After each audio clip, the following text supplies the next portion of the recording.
yeah, so it was sort of overwhelming, and I've done the complete life cycle, where I qualified as the love, the hate, the equilibrium. Justine Bateman's life in Hollywood began long before she ever stepped on a stage or television set. Born on February 19, 1966, in Rye, New York, she grew up in a household where acting and performance were part of daily life. Her father, Kent Bateman, was an acting coach and manager, which meant their living room was often filled with scripts, rehearsals, and conversations about show business. Her mother, Victoria, had been a flight attendant and brought her own worldly energy into the home.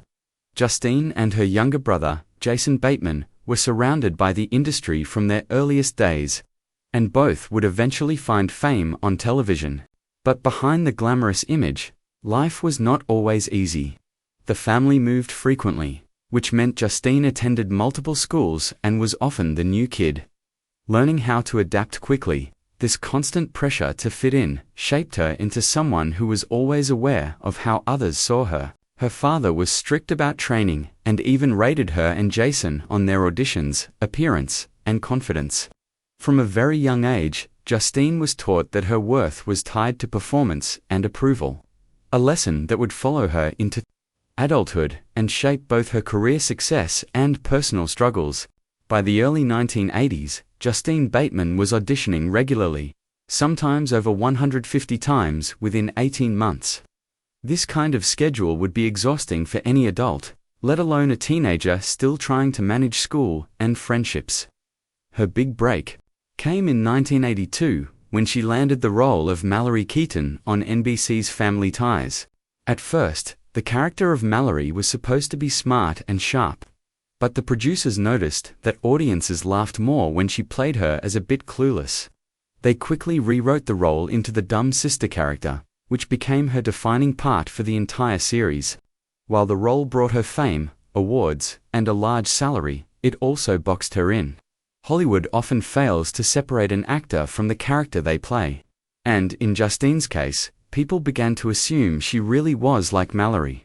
This created frustration for her, since in reality she was intelligent and ambitious.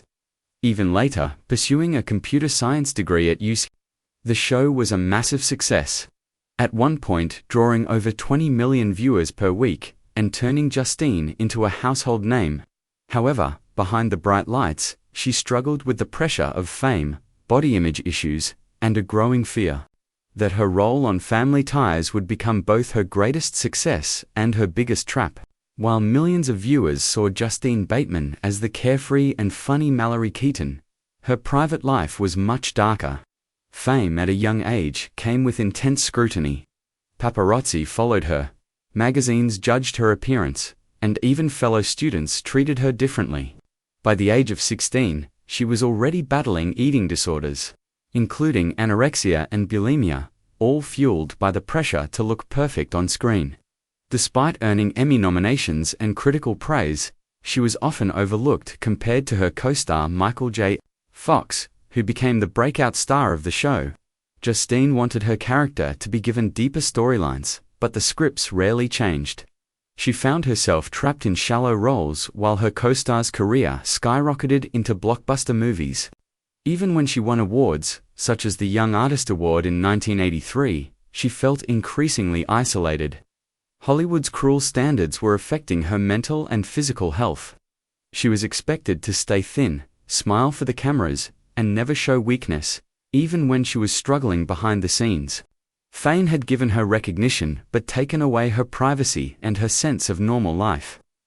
By the end of Family Ties in 1989, she was already questioning if being famous was worth the personal cost. When Family Ties ended, Justine Bateman faced the same problem many child and teen stars do. Hollywood could not see her as anything other than Mallory Keaton. Casting directors dismissed her, often saying she was not the right type for serious roles. Even when she starred in darker projects, like the thriller Fatal Image in 1990 or Deadbolt in 1992, critics and audiences still compared her to her sitcom role. She felt trapped by her own success, unable to escape the shadow of her most famous character.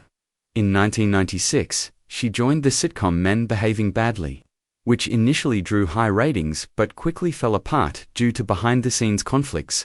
By the late 1990s, Justine was struggling to find steady work, not because she lacked talent, but because Hollywood had typecast her. For a woman who had once been one of the most recognizable faces on television, the rejection was devastating. This period forced her to reevaluate what she wanted from her career and her life, but it also exposed the darker, more shocking demand that her agents and Hollywood insiders placed on her if she wanted to keep working. In the mid-1990s, at a time when Justine Bateman was still young and naturally beautiful, her agents gave her an ultimatum that would change the direction of her life forever. They told her that if she wanted to continue working in Hollywood, she needed to get plastic surgery. The message was clear. Her natural face was not acceptable for a woman on television. This was not about acting ability, but about conforming to a narrow standard of beauty. She was told to erase part of herself in order to fit in, and even though she met with several surgeons in Beverly Hills to discuss procedures like a facelift or eyelid surgery, something inside her resisted. For a while, she seriously considered it, thinking maybe it was the only way to survive in the industry. But eventually, she decided to walk away from the idea, and in doing so, she walked away from many of the opportunities that Hollywood would have offered her. This moment was shocking, not just for her, but also for anyone who later learned about it, because it revealed the cruel reality of how women in Hollywood are treated. Refusing surgery meant her career suffered, but it also became the decision that defined her future strength. By the late 1990s and early 2000s, Justine Bateman was no longer appearing in major roles, and many assumed her career was finished. But instead of chasing the same shallow offers, she began to focus on other parts of her life.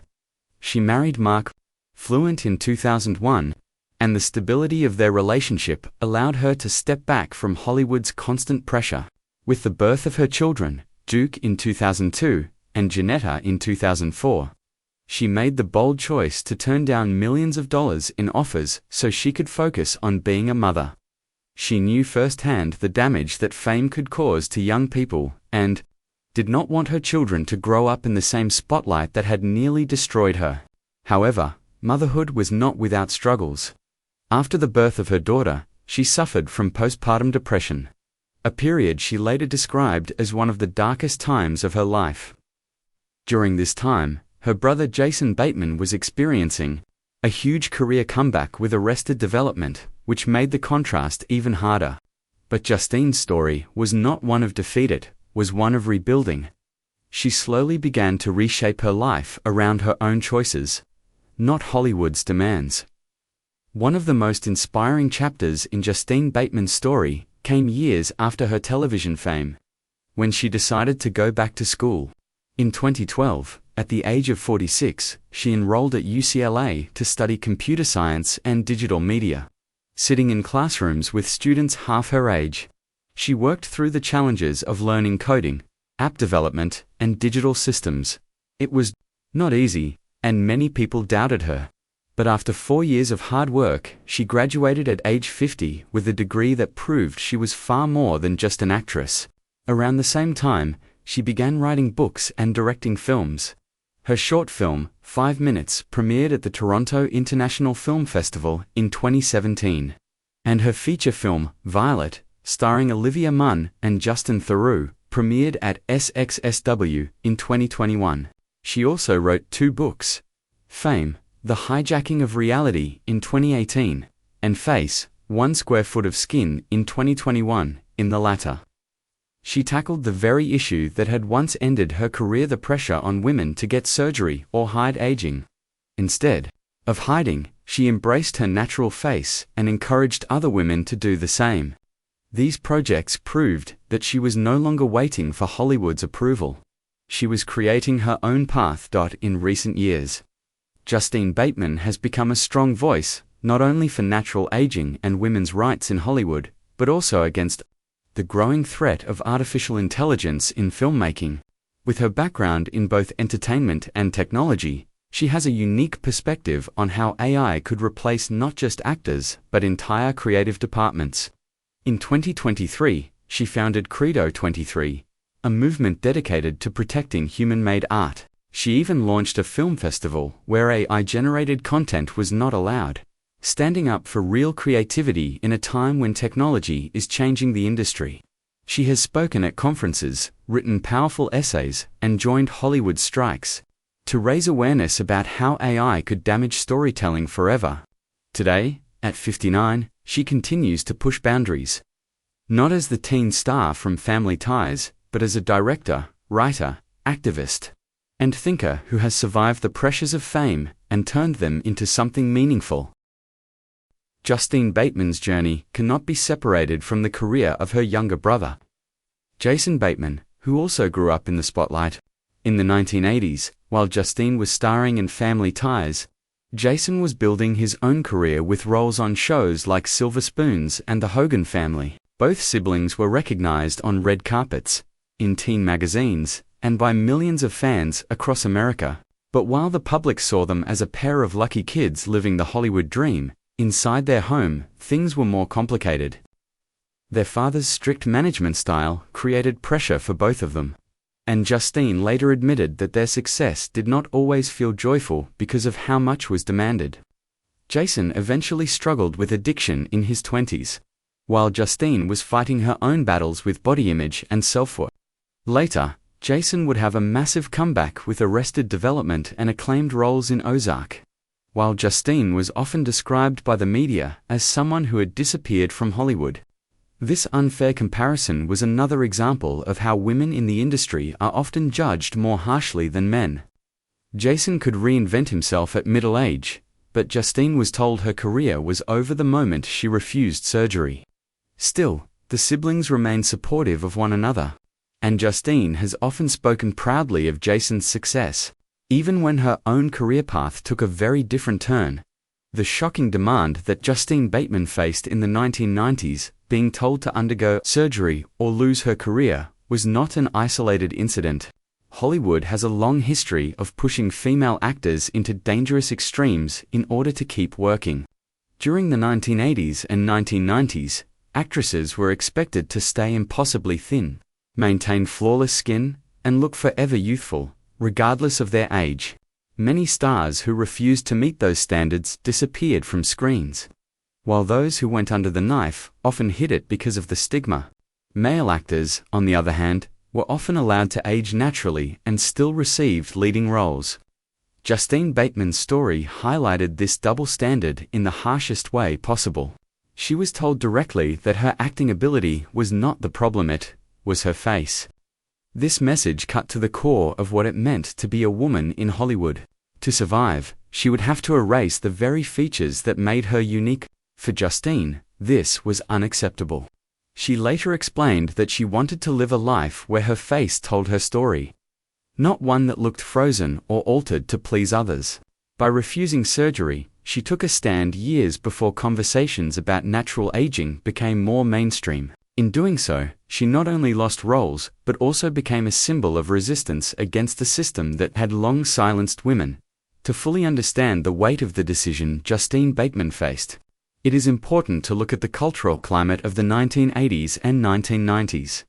During this era, the rise of tabloid magazines, gossip columns, and entertainment television placed extreme attention on women's appearances. Every outfit, hairstyle, and physical change was scrutinized under a microscope. Stars like Madonna, Brooke Shields, and Demi Moore dominated covers, not only for their talent, but also for their looks.